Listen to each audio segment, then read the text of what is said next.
금년 주일에는 제가 요한복음을 설교했습니다. 저는 한 해 동안 요한복음 설교를 준비할 때마다 하나님의 영감을 간절히 구했고 또 설교를 할 때에는 하나님의 임재를 고대했습니다.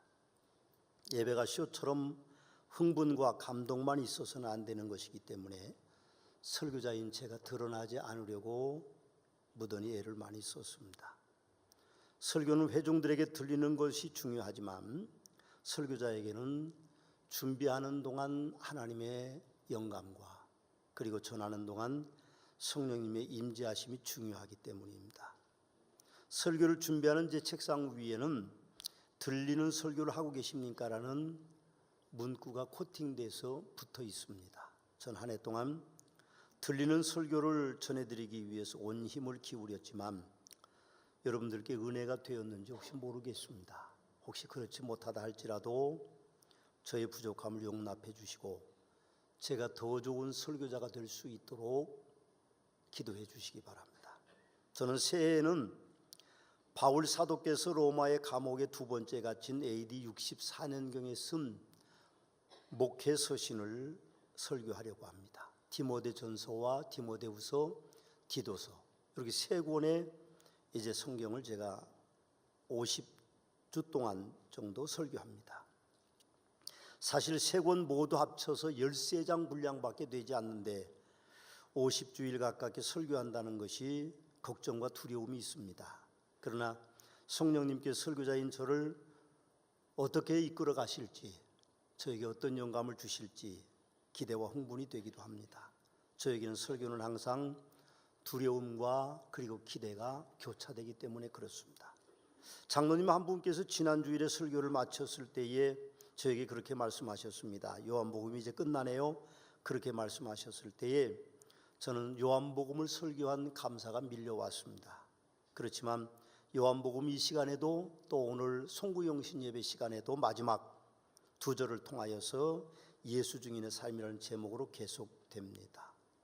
오늘 본문에 보니까 예수님께서 세 번째 제자들에게 나타나셨다고 말합니다.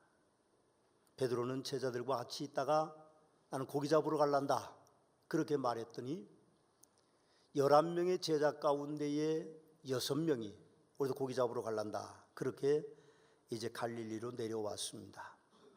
디베라 호수라고 기록되어 있는 오늘 본문은 갈릴리 호수를 의미하는데 예루살렘에서는 꽤 먼 거리입니다. 지금 같으면 한 30분에서 1시간 정도면 달려오겠지만 1세기에는 그렇지 못했습니다. 도로사정 또 운송수단이 발달해 있지 못하기 때문에 아마도 제가 보기에는 한 2, 3일은 걸려서 갈릴리 바다로 내려와서 고기를 잡았습니다. 마음이 편했겠죠. 얼마나 편했겠습니까? 어렸을 때부터 젊음을 다 바쳤던 그 30세까지 고기를 잡았던 이 어부들이 다시 갈릴리 호숫가에서 고기를 잡으니까 아마 꽤나 신이 났을 겁니다. 제가 어렸을 때에 물고기를 잡는 걸 즐겨했습니다. 낚시를 즐겨했는데 우리 아버님이 원래 낚시를 즐겨하셨습니다. 제가 초등학교 들어가기 전에 낚시를 따라갔는데 제일 먼저 잡은 것이 꽃붕어입니다. 꽃붕어는 예쁜 붕어인데 커봐야 요 정도밖에는 되지 않는 겁니다. 먹지 못하는 겁니다. 먹을 수도 있겠지만 대부분 금강가에 사는 사람들은 꽃붕어는 먹이로 치지를 않습니다. 근데 제가 그걸 잡을 때 얼마나 희열을 느꼈는지 지금도 그 뭐라고 그러나요? 손맛이라고 그러나요? 그것이 기억이 납니다. 낚싯대가 쫙 키면서 제 딴에는 엄청나게 큰 고기를 잡았다고 생각했는데 딱 물에 올라오는데 보니까 요만한 꽃붕어가 딱 올라오는 것이었습니다. 굉장히 큰 기쁨이 됐었습니다. 아마 예수님의 제자들도 3년 동안 예수님을 따라다녔지만 원래 직업이 어부였기 때문에 물고기를 잘 잡을 수 있으리라고 생각했습니다. 예수님 품을 떠나서도 자기는 살 수 있을 것이라는 생각이 들었겠죠. 그러나 밤이 새도록 고기를 잡았지만 한 마리도 잡지 못했습니다. 그때 호숫가에서 어떤 남자가 너희들에게 고기가 있느냐 하고 물었습니다. 아마 고기를 사러 온 사람인 줄 제자들은 알았겠죠. 고기가 없습니다. 그랬더니 그 사람이 뭐라고 그런가 하면 배 오른편에 그물을 던져라 그렇게 말하는 겁니다. 그래서 배 오른편에 그물을 던졌는데 그물이 찢어질 정도로 많은 물고기들이 잡혔습니다. 후에 베드로가 세보니까 153마리가 잡혔다고 그럽니다. 그러니까 제자들이 처음 예수님을 만났던 광경을 연상해낸 거죠. 기억해낸 거죠, 추억으로. 예수님을 그렇게 그들이 호숫가에서 만났거든요. 한 마리도 고기를 못 잡았을 때 예수님이 오셔서 배를 잠깐 빌려달라. 베드로가 배를 빌려줬습니다. 예수님이 배 위에서 설교하셨습니다. 많은 사람들이 은혜를 받았고 베드로 은혜를 받았는데 이제 들어가서 깊은데 그물을 던져라고 말했는데 많은 물고기를 잡았던 기억이 되살아났습니다. 요한은 예수님이라고 외쳤고 베드로는 벗고 있던 옷을 입고는 물속에 뛰어들어서 헤엄쳐서 나왔습니다. 그리고 예수님이 그들에게 이미 숯불을 피워놓고 생선을 굽고 떡을 준비한 조반을 대접하셨습니다. 성경은 우리 그렇게 말했습니다. 당신이 누구냐고 믿는 사람이 없었다. 그렇게 이야기합니다. 물론 주님이신 줄 의심하는 제자가 없었다는 표현이기도 하지만 제가 받은 영감은 왜 예루살렘을 떠나서 성령을 기다리지 않고 그곳에 와 있는지에 대한 어떤 죄책감, 주님 앞에 미안한 마음으로 그들은 주님이 누구시냐고 물을 수도 없었던 것입니다. 예수님께서는 미리 피워놓으신 숯불을 피우시고 생선을 굽고 그들에게 조반을 대접하셨습니다. 주님은 참 사랑이 많으신 분이시죠. 아마 여러분 같으면 엎드려 뻗쳐 군대 갔다 온 사람은 그렇게 했을 것이고 쿠샵을 시키든지 아니면 잔소리부터 시작했을 텐데 주님은 그렇게 하지 아니하시고 조반을 그들에게 대접하셨습니다. 예수님은 참 사랑이 많으시죠.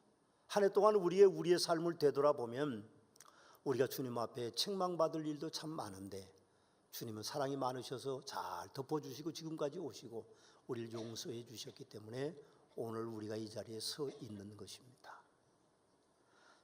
식후에 예수님께서 베드로에게 그렇게 물으셨다고 합니다. 내가 다른 사람보다 나를 더 사랑하느냐? 그렇게 물으셨습니다. 예수님은 3번 베드로에게 그렇게 물으셨습니다. 내가 다른 사람보다 더 나를 사랑하느냐? 그럼 우리 성경에는요 다 사랑이라는 말로 표현되어 있지만 이 성경에 원래 기록된 헬라어는요 다 똑같지 않습니다. 물론 뭐 약간의 그 시제나 변형된 부분들이 있습니다만 두 번째는 아가파스라고 물었습니다. 아가페 사랑, 신적인 사랑을 베드로에게 주문했던 겁니다. 네가 나를 진짜 사랑하냐? 진짜 뭐 모든 걸 다 바쳐서 나를 사랑하냐 물었고 제일 처음에는 필로로 물었고 그 다음엔 필레이스로 똑같은 말입니다. 육체적인 사랑을 말합니다. 인간적인 사랑을 말하는데 네가 사람으로서 나를 사랑하냐 그렇게 주님이 물으셨어요. 첫 번째 대답을 잘했습니다. 주님이 아십니다. 내가 주님을 사랑하십니다. 두 번째 아가파스로 물을 때도 주님이 잘 아십니다. 내가 주님을 사랑한다고 그러는데 세 번째 육체적인 사랑으로 물었을 때에 베드로가 뭐라고 대답했습니까? 요한이 그런 글을 우리에게 남기고 있어요. 근심하여 같은 대답을 했습니다. 왜 그랬을까요? 옥스퍼드 원어 대전이라는 책에 제가 마음에 딱 드는 해석이 그게 기록되어 있어요. 여러분들에게 좀 봉독해 드리려고 합니다. 본절에서 예수께서 내가 인간적으로라도 나를 사랑하느냐라는 의미의 세 번째 질문 앞에서 자신의 모든 과거의 행적과 관련해 다시 한번 돌이켜볼 수밖에 없었던 것이다. 베드로는 과거 예수님을 3번씩이나 부인하여 신적인 사랑은커녕 스승과 제자 사이의 인간적인 의리조차도 지키지 못했던 것이다. 세 번째 질문에서 베드로는 예수께서 물으시는 것이 고차원적인 사랑이 내게 있느냐 그런 질문이 아니라 너는 인간적인 차원의 사랑이나 의리 같은 것을 지키지 못하는 사람이었다라고 말씀하고 계심을 깨달았으며 따라서 큰 근심에 사로잡힐 수밖에 없었다는 것이다. 그렇게 해석하고 있습니다. 옳습니다. 예수님이 베드로에게 요구하는 것은 마가페적인 사랑, 모든 것을 다 바치는 사랑이 아니었던 것입니다. 적어도 스승과 제자의 관계에 있어서 적어도 우리에게 말씀하시면 사람으로서의 도리를 네가 하고 있느냐 하는 것을 주님은 물으셨던 것이죠. 베드로는 근심할 수밖에 없었습니다. 베드로의 답에 예수님은 뭐라고 말씀하십니까? 내 양을 먹이라, 내 양을 치라, 내 양을 먹이라고 말씀하십니다. 물론 중간에도 내 양을 치라고 하는 구절이 좀 다른 헬라어로 기록되어 있습니다만 그것은 선교를 명령하는 명령인 것입니다. 그래서 베드로는 남은 인생 예수님의 양을 치는 일을 위해서 살았습니다. 베드로는 주님을 사랑했습니다. 단 한 번도 주님을 사랑하지 않는 적은 없었습니다. 그러나 때때로 인간이기 때문에 약한 모습을 그분은 보였기 때문이죠. 주님은 베드로를 사랑하셨습니다. 또 다른 본문의 주제 하나는 하나님의 사람에게 자신이 없는가 하는 것입니다. 여러분, 오늘 18절 말씀해 보니까 내가 진실로 진실로 내게 이르노니, 베드로에게 말씀하시는 겁니다. 내가 젊어서는 스스로 띠띠고 원하는 곳으로 다녔거니와 늙어서는 내 팔을 벌리리니 남이 내게 띠띠우고 원하지 아니하는 곳으로 데려가리라, 그렇게 말씀하셨습니다. 베드로 사도는 아내와 같이 선교지를 다녔습니다. 선교하러 다녔죠. 그 증거는 고린도후서 9장의 사도 바울이 우리가 다른 사도들과 주의 형제들과 게바와 같이, 게바는 베드로를 말합니다. 베드로와 같이 믿음에 자매된 아내를 데리고 다닐 권리가 없겠느냐, 그렇게 말씀하고 계십니다. 하나님의 사람들에게도 하나님이 주신 자기 자신이 있습니다. 어떤 분들은 당신이 하나님의 일을 해야 되겠습니다, 그렇게 얘기하면 세상 것 다 포기하고 하나님의 일만 해야 된다고 생각해서 두려워서 일하지 못하는 사람들이 계십니다. 혹시 직업이 좋다면, 혹시 그가 가진 재산이 많다면, 혹은 지식이 많다면, 혹은 어떤 정치적인 그런 배경을 가지고 있다고 하면 거절할 수밖에 없을 것입니다. 그러나 하나님께서 나를 창조하신 것은요, 나 위에 어떤 것도 없는 것입니다. 내가 없으면 아무것도 세상에 없는 겁니다. 제가 한국어 문법을 잊은 지 오래지만 오늘 예수님께서 말씀하신 내 이웃을 내 몸같이 사랑하라의 그 중심적인 구절은 내 몸같이입니다. 남을 사랑하는 게 우선이 아닙니다. 나 먼저 생각하고 그 다음에 남을 생각하는 거죠. 나를 사랑하지 않는 사람은 남을 사랑할 수 없습니다. 자기 스스로를 사랑하지 않는 사람은 절대로 남을 사랑할 수가 없는 겁니다. 여러분, 우리는 우리 스스로를 사랑할 수 있어야 됩니다. 비행기를 타면 이륙하기 시작하면서 방송이 나옵니다. 안전수칙에 대한 방송이 나오죠. 그럼 스튜어디스가 복도에 서서 여러 가지 안전수칙에 대한 이야기를 모습으로, 행동으로 보여줍니다. 그때 산소 마스크가 갑자기 기압이 얕은 천정에서 내려오면 먼저 자기가 쓰고 그 다음에 노약자들에게 산소 마스크를 씌워주도록 부탁합니다. 노약자들을 먼저 산소 마스크를 씌우는 것이 아닙니다. 왜요? 그것은 내 몸이 먼저 우선돼야 남에게 씌워줄 수 있기 때문에 그렇습니다. 그러면 이 안내방송과 같이 우리도 남을 사랑하지 않고, 남을 사랑한다는 것이 자기 스스로를 사랑하지 않고는 안 되는 것입니다. 유대인의 전통에는 고르반이라고 하는 제도가 있었습니다. 이것이 어떤 물건이나 어떤 재산이라고 하면요, 이걸 하나님께 바쳤다 그렇게 이야기하면, 어떤 제사장에게 말하면 이것은 가족을 돌보는 일에 쓰지 않아도 된다는 이상한 법이 있었습니다. 이걸 악용하는 거죠. 부모를 섬기지 않고, 형제를 섬기지 않고, 친척을 섬기지 않는 그런 대로 악용하는 그런 일들이 있었습니다. 고르반이라고 정하면 사실은 그 고르반을 악용하여 악한 일을 행하는 데 썼던 것이죠. 그러나 우리는 사람들을 사랑하지 않고 자기 자신을 사랑하지 않고는 하나님의 사람이 될 수 없습니다. 여러분, 우리는 성도 이전에 사람이어야 합니다. 교사 이전에 사람이어야 되고, 목자 이전에 사람이어야 되고, 집사 이전에 사람이어야 되고, 권사 이전에 사람이어야, 안수집사 이전에 사람이어야, 장로 이전에 사람이어야 됩니다. 목사이기 이전에 사람이어야 됩니다. 오늘 하나님께서 사람을 창조하셨지 목사를 창조하지 않으셨고, 장로를 창조하지 않으셨고, 안수집사를, 권사를, 집사를 창조하지 않으셨습니다. 사람이 가장 중요합니다. 여러분, 주님이 사람들에게 각각 주신 달란트가 다릅니다. 그래서 그 달란트 은사를 소중하게 여기고 달란트를 따라서 하나님 사용하시는데, 하나님이 주신 것은 요구하시고 정산하시지만 주시지 않는 것은 요구하지도 않으시고 정산하지도 않으십니다. 그런 이유 때문에 교회에서 직분 받은 분들은 교회 직분을 잘 감당할 수 있어야 됩니다. 성도들은 교회에서 부여진 직분에 따라 하나님을 일을 잘 하셔야 세상 축복도 하나님께로부터 받는 것입니다.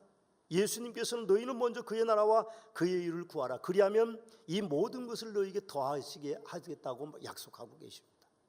우리가 하나님의 일을 우선하지 않고는 세상의 복이 우리에게 없습니다. 복의 근원이 어디에 있습니까? 우리 선조들은 하늘로부터 복이 내려온다고 말합니다. 우리는 하늘이 누구라고 생각합니다? 하나님께로부터 복이 내려온다고 생각합니다. 하나님의 일을 잘하는 사람만이 하나님의 놀라운 축복을 이 땅에서 받을 수 있습니다. 헌신 없는 축복은 상상할 수도 없습니다. 여러분, 헌신하셔야 됩니다. 지금 21세기는 헌신이 점점 줄어드는 시대입니다. 점점 헌신이 줄어들어요. 우리 교회만 봐도 청지기를 써놔도 위원회를 써놔도 신청하는 사람들이 별로 많지 않습니다. 점점, 전에는 거의 모든 성도들이 기록했습니다. 지금은 전에도 기록했던 성도들도 이제는 신청서에 성함을 쓰지 않습니다. 일을 안 하겠다는 겁니다. 헌신하지 않겠다는 것이죠. 여러분, 그러면 하나님께서도 축복의 문을 닫으십니다. 하나님 앞에 헌신하시면 역사의 주관자이신 그 하나님께서 여러분들에게 놀라운 축복을 허락하시는 것입니다. 주님께서 베드로에게 내가 진실로 진실로 내게 이르노니 내가 젊어서는 스스로 띠띠고 원하는 곳으로 다녔거니와 늙어서는 내 팔을 벌리리니 남이 내게 띠띠우고 원하지 아니하는 곳으로 데려가라는 말씀하셨습니다. 그 말씀은 물론 19절 말씀에 보면 요한 사도가 어떻게 베드로가 죽을 것에 대한 이야기라고 말씀하고 있습니다만, 그러나 우리는 하나님의 뜻에 순종하는 사람들이 돼야만 됩니다. 그래서 하나님은 베드로를 사랑하셨고 예수님을 통하여 베드로를 양육하셨으며 그 베드로가 예수님께 순종하여 예수님을 위해서 생명을 바친 것이죠. 역사학자요 신학자인 클레멘트와 터툴리라는 분의 자료에 의하면 베드로 사도는 AD 64년경에 네로 왕제의 박해 때 지금의 바티칸에서 박해자들에게 스스로 원하여 십자가를 거꾸로 지고 순교당했다고 합니다. 내가 젊어서 그렇지만 늙어서는 네가 남들이 네 팔을 끌고 갈 것이라는 말씀이 이루어진 것이죠. 서문학교 성도 여러분, 2017년 한 해가 이제 갑니다. 아니, 이제 반나절밖에는 안 남았습니다. 잊을 건 잊고 포기할 건 포기하고 용서할 건 용서하고 용서를 빌 건 빌고 오해를 풀고 회개할 건 회개하시고 다 이제는 비우시고 감사하는 마음을 가지고 새해를 맞아야 될 것입니다. 요한복음 마지막에 사도 요한이 전하는 또 하나의 주제는요, 일그러진 제자들의 모습입니다. 20절 22절 한번 같이 읽어보시겠습니다. 베드로가 돌이켜 예수께서 사랑하시는 그 제자를 따르는 것을 보니 그는 만찬 속에서 예수의 품에 의지하여 주님 주님을 파는 자가 누구오니까 묻던 자더라. 이에 베드로가 그를 보고 예수께 여짜오되 주님, 이 사람은 어떻게 되겠사옵나이까? 예수께서 이르시되 내가 올 때까지 그를 머물게 하고자 할지라도 내게 무슨 상관이냐? 너는 나를 따르라 하시더라. 그렇게 말씀하십니다. 사도 요한은 요한복음서의 마지막 부분에 꼭 담고 싶은 이야기가 있었던 것 같습니다. 다른 복음서에는 요한복음 21장의 내용이 없습니다. 요한만 21장에 다른 복음서에 없는 이야기를 남기고 있습니다. 오늘 14절에 보시면 예수님께서 부활하신 후에 그 세 번째 나타난 사건이라고 말합니다. 그런데 왜 횟수를 말하면서 제일 마지막에 예수님의 이야기를 넣었을까요? 마태복음을 AD 60년경에 기록했고 마가는 65년경에 그리고 누가는 63년경에 기록한 복음서입니다. 그런데 요한복음은 AD 70년에 기록한 복음서입니다. 적어도 5년 늦게, 적어도 7년 늦게 기록된 복음서입니다. 요한은 마태복음도 마가복음도 누가복음도 다 읽어봤을 것입니다. 그러면서 요한이 마지막에 남기고 싶은 이야기가 마지막 결론 부분에 있는 것이 아니겠습니까? 여러분, 제자들이 예수님의 말씀을 23절, 24절, 25절에 보면 오해하지 말아야 된다고 우리에게 남기고 있고, 또 하나의 우리에게 주는 교훈은 서로 다투어서는 안 된다는 교훈을 남기고 싶었던 것입니다. 그래서 요한은 디베랴 호수에서 일어난 사건을 우리에게 전해주고 있습니다. 이전에도 제자들은 여러 번 심지어는 도로를 걸어가다가도 누가 더 크냐고 싸웠습니다. 다툼을 했죠. 예수님께서는 그런 제자들의 모습을 보시고 여러 번 나무라셨습니다. 여러분, 제자들의 싸움의 다툼의 상대는 사단이고 예수 이름을 적대는 세상이지 스스로 혹은 남이 아닙니다. 그런데 제자들은 자기들 스스로 다투는 일그러진 제자들의 모습을 우리에게 보여주고 있습니다. 서문학교 성도님들도 싸움의 상대를 교회 내부에서 찾아서는 안 됩니다. 찬송가 350장에 보면 우리들이 싸울 것은 혈기 아니요 우리들이 싸울 것은 육체 아니요 마귀 권세에 맞서 싸워 깨쳐버리고라고 그렇게 우리에게 말씀하고 있습니다. 여러분, 우리의 싸움은 영과 육의 싸움이 아니라 영의 싸움입니다. 이 세상을 정권을 잡고 있는 사단과의 싸움을 해야 되는 것입니다. 오늘 요한 사도는 우리에게 23절에 보면 그렇게 남겨주고 있습니다. 내가 올 때까지 그를 머물게 하고자 할지라도 내게 무슨 상관이냐. 주님께서 하시는 일입니다. 역사는 하나님께서 창조하셨고 하나님께서 만들어 가시는 것입니다. 사람의 생각과 의지대로 만들 수 있는 것이 아닙니다. 안타깝게도 억울할 수도 있지만 인간은 그 역사에 순응할 수밖에는 없습니다. 요한복음 설교의 마무리는 저녁에 송구영신 예배 하겠습니다. 설교 마무리를 하면서 동영상을 하나 보여드리기를 원합니다.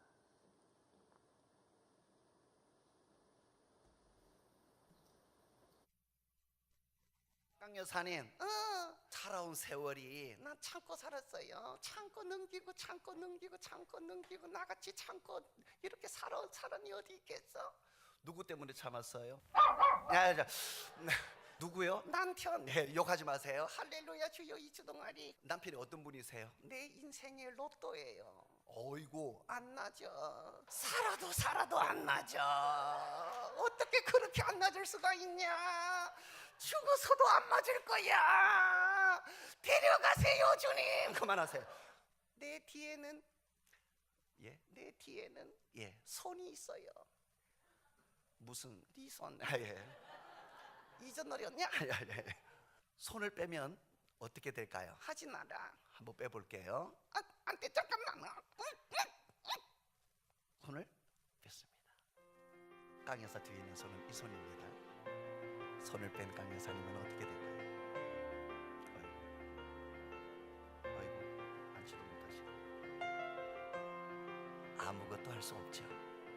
아무것도 아닙니다. 손이 없으면 이렇습니다. 여러분 뒤에도 손이 있습니다. 하나님의 손인 줄로 믿습니다. 뭐가 그리 바쁜지, 뭐가 그렇게 생각할 것이 많은지 우리는 항상 이 사실을 잃어버리고 사는 것 같습니다. 손을 한번 넣어볼까요?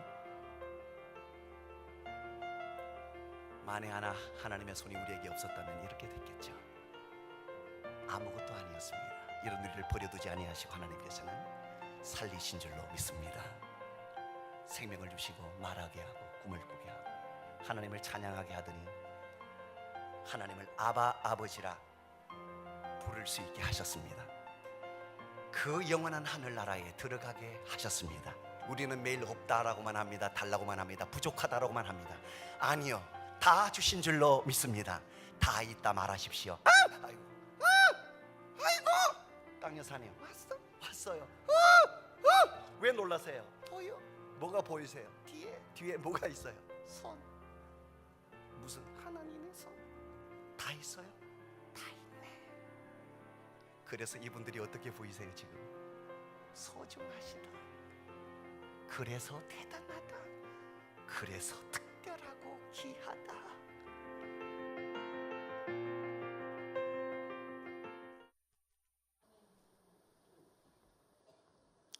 여러분과 제게 또 한 해가 이렇게 저물어 갑니다.